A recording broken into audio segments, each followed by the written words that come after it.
Bonjour à tous, on se retrouve aujourd'hui pour les résultats de NXT du 8 avril 2020. On ouvre le show directement avec le match à 6 ladder match, voilà, pour déterminer la nouvelle challengeuse au titre féminin. Alors dans ce match, on aura Candice LeRae, Tegan Nox, Chelsea Green, Io Shirai, Mia Yim et Dakota Kai qui va être accompagné de Raquel Gonzalez. Je dis bien accompagné parce que Raquel Gonzalez va avoir un rôle dans ce match ou dans le sens où elle va beaucoup intervenir, même jusqu'à presque faire gagner Dakota Kai.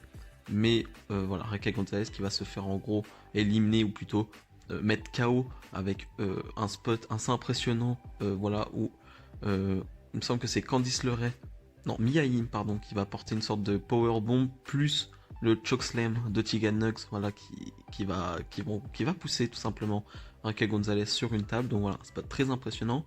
Qui va s'en suivre, voilà, un gros kick dans la tête de Tegan Nox qui va se retrouver, voilà, sur une échelle. Voilà, c'est vraiment deux spots très très impressionnants qui s'enchaînent. Mais pour parler du match, eh ben, c'était sympa. Voilà, je dirais que c'était sympa. Je dirais pas que c'était énorme ou que c'était excellent, mais je trouve que c'était un bon ladder match. Voilà, comme je dis, il y a des bons spots. Il y a 2-3 spots très sympas. Il y a le spot final où Io Shirai va voilà, mettre les mains dans les yeux de Candice LeRae. Et Candice LeRae va tomber sur une échelle elle aussi. Mais voilà, il y a 2-3 spots sympas.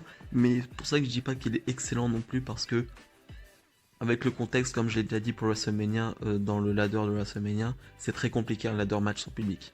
Donc voilà, je comprends que on n'ait pas fait un truc époustouflant non plus parce que je sais que voilà, avec celle qui a sur le ring, il y a moyen vraiment de faire des choses époustouflantes. Mais voilà, ils l'ont pas fait.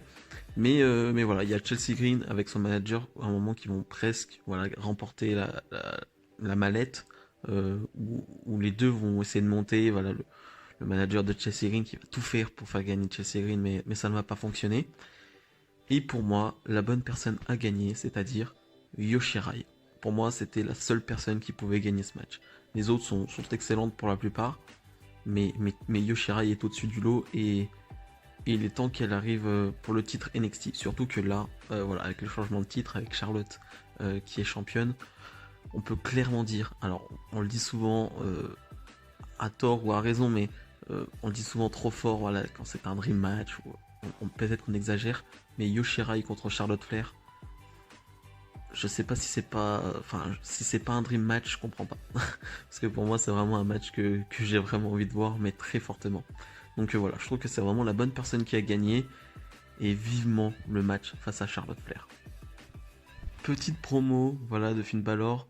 Voilà, on nous a un peu teasé, voilà, qu'il allait nous dire c'était quoi la suite pour Finn Balor. Ça fait quelques semaines qu'on nous dit que voilà, il va nous l'annoncer, mais en même temps, voilà, avec tout ce qui se passe, je vais pas redire le contexte à chaque fois, mais il y a toutes les histoires, toutes les feuds qui sont très compliquées avec le UK et tout, donc c'est très compliqué. Mais en gros, il va nous dire que voilà, il vient vraiment pour le titre de Walter. On s'en doutait, hein, c'est pas une surprise, mais j'ai vraiment hâte. Je parlais de Dream Match pour Io Shirai Charlotte, là j'irai pas jusque Dream Match, mais Finn Balor Walter, c'est un truc que je veux vraiment voir. Ouais, ouais, c'est vraiment très très lourd. Ça va être du très lourd. Alors ça se passera sûrement à NXT UK ou peut-être dans un prochain takeover s'il y aura. Voilà, comme je dis, on peut pas prévoir le futur pour le moment, c'est très compliqué.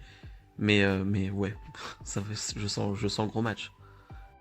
On a un match tag team avec Everrise, alors que je ne connais absolument pas, face à Sora et Rinku. Voilà, vous savez, les deux monstres qui sont arrivés à NXT il y a quelques semaines et qui ont attaqué Matt Riddle. Et ils vont avoir un petit match en tag. Et voilà, je voulais voir un peu ce que ça donnait, voir ce qu'ils étaient capables de faire tout simplement. Il va y avoir 7-8 minutes. Et je pourrais pas vous dire très clairement ce qu'ils sont capables de faire parce qu'en 7-8 minutes, il s'est pas passé grand chose. Voilà, il y a pas. J'ai pas de move, je me dis pas, ah ouais, d'accord, ils peuvent faire ça. Voilà, de ce que je vois pour le moment, je vais pas juger dans l'entièreté parce qu'on n'a rien vu encore. Mais de ce que je vois, ça paraît très limité. Et si ça se résume juste à un physique, cette équipe à NXT, ça tiendra pas.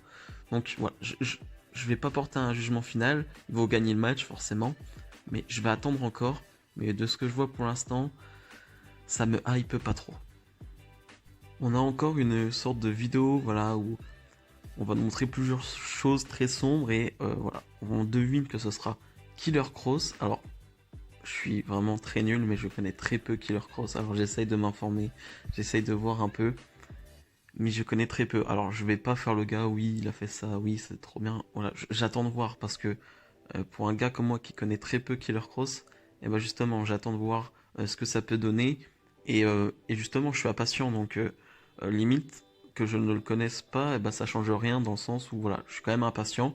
Plus Scarlett Bordeaux, voilà, qu'on nous annonce, que tout le monde annonce, voilà, avec Killer Kross.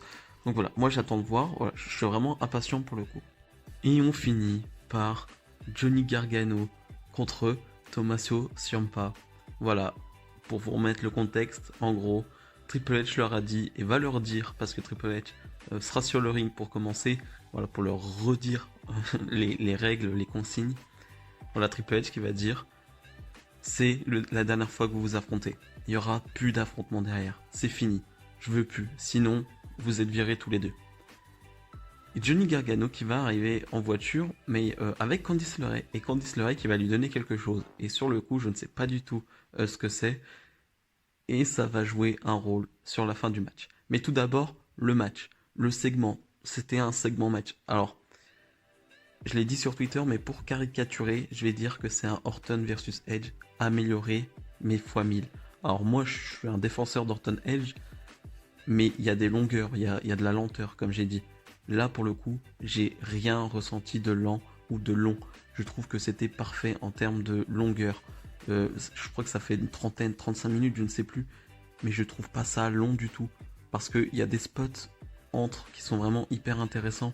Il y a vraiment, je vais pas tous vous les citer les spots parce que vraiment ça s'enchaîne très bien. Voilà, il y a toujours le fait de la béquille avec Ciampa qui revient toujours et ça marche toujours.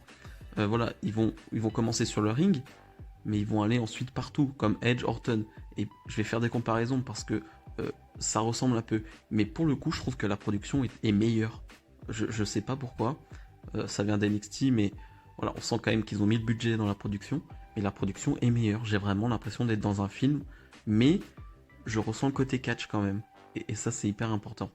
Et, euh, et du coup, pareil, ils vont faire une sorte de scène où ils vont être sur le camion comme Edge Orton. Et je trouve que c'est filmé d'une manière mais folle. Là, on se croirait dans un film. Quand il y a cette prise, cette vue du dessus là, sur le camion avec les deux, je trouve que c'est magnifique. C'est vraiment magnifique. Et là, pour le coup, Edge Orton, la haine, je l'ai ressenti qu'à certains moments. Là, je la ressens sur tout le match. Je la ressens tout le temps, la haine. Et Ciampa joue parfaitement le rôle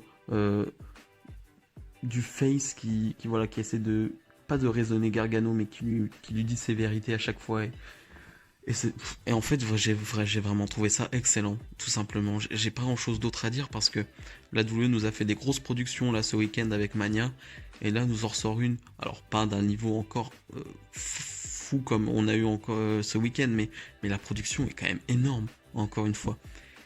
Et cette fin de match où Candice LeRae va venir entre les deux et va en gros dire à Ciampa, t'arrives pas à le terminer, enfin je vais le finir pour toi. Et il met un coup de pied dans les parties à Gargano. Et là je me dis, ok, Candice LeRae qui tourne, mais qui tourne pas de la manière qu'on aurait attendu. Un truc très bizarre mais très choquant. Et Ciampa qui va un peu faire patienter, qui va là justement parler à Gargano, qui va lui dire je suis désolé. Ciampa qui va se relever avec Gargano, Gargano qui est complètement KO.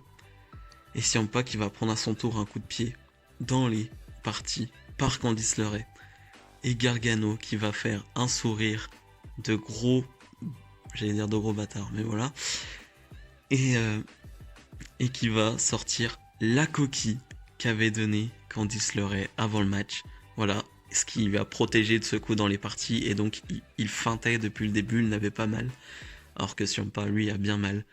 Et donc, c'est une sorte de turn, de double turn de Candice LeRae. Enfin, c'est incroyable.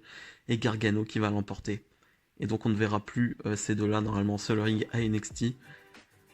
et je trouve que c'est une fin parfaite. Avec cette production, avec tout ce qui s'est passé dans ce segment match, et pour moi c'est une fin parfaite et on s'en souviendra. On s'en souviendra vraiment pendant très longtemps.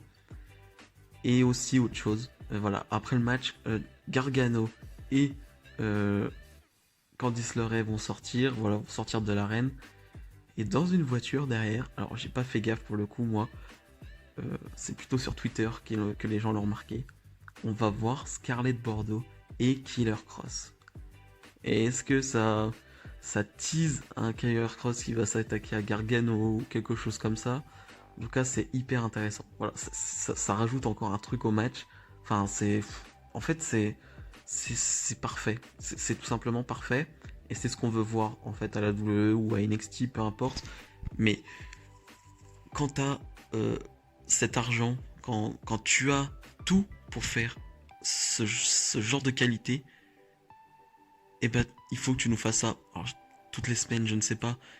Mais ce genre de production, il faut qu'on en ait souvent pour qu'on se rappelle, ok, la WWE a de l'argent et sait faire avec cet argent. Parce que, comme je le dis, c'est avec cet argent-là, tu devrais être capable de sortir que des masterclass, que des shows incroyables. Et en plus, avec les catcheurs que tu as, tu peux le faire. Donc là, je trouve qu'en espace de 3-4 jours, ils nous ont montré qu'ils étaient capables de faire des choses immenses. Et là, pour le coup, je dis juste bravo. Donc ce NXT, voilà, qui se termine avec Gargano Ciampa, qui avait commencé avec le ladder match. C'était un mini takeover, on va dire, mais un mini, mais avec deux vraiment bons matchs. Et il y a quasiment que ça à retenir de ce NXT, mais quand je dis que ça, c'est pas péjoratif, au contraire. C'est vraiment deux grands moments, surtout le dernier match. Et voilà, j'ai juste kiffé parce que, alors certes, sur 2 heures, tu dois avoir 35-40 minutes de match Ciampa Gargano, mais pour moi, ça m'a pas dérangé du tout. Et j'ai vraiment adoré cet épisode d'NXT. C'est la fin de cette vidéo. Comme d'habitude, si ça vous a plu, n'hésitez pas à mettre le petit pouce bleu et à commenter. Voilà, ça me fera plaisir.